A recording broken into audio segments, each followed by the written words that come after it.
We've got Dan, one of our strength coaches here today. We're going to be talking about the Goblet Squat, which is arguably a great precursor to being able to barbell squat or front squat or doing any sort of triple flexion extension. And squatting is a great exercise that I would urge all of us to learn how to do really, really well in order to then load it really, really well in order to get stronger at this. So Dan's gonna pick up a dumbbell. We call this a goblet squat, and he's gonna demonstrate some great technique. Face forward here first, and then we'll go sideways as well.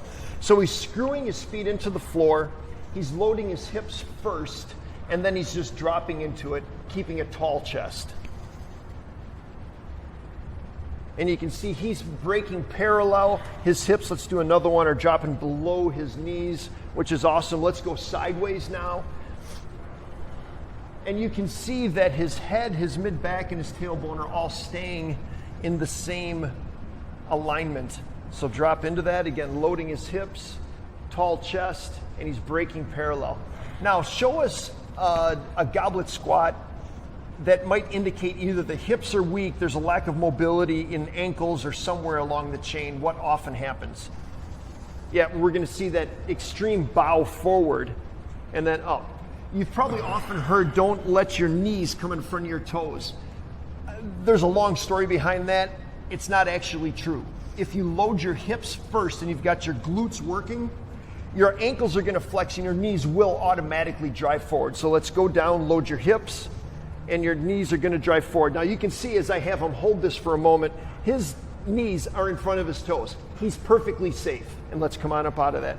Now oftentimes ankle tightness is gonna be prohibiting people from being able to squat. So I'm gonna have Dan get on these 10-pound plates. So we're gonna reduce the amount of range of motion that Dan's ankles are required to use. And now let's squat into it. And even for a guy with great mobility, strength, and form, is that easier? Absolutely. Yeah, so he's got an easier time. If your ankles are tight, and let's come on up out of it, and you can set that down. If your ankles are tight, it can be from a variety of things. You know, wearing high heels too often. Just sitting too much. I mean, there can be a variety of things that can drive tightness in your ankles, and they can inhibit your ability to flex and extend in that in your ankles, knees, and hips. Anything you want to add, Dan? Just always maintain that forward chest. A lot of my clients who I train, they do always keep a nice straight spine, so it's always maintain that forward chest going down.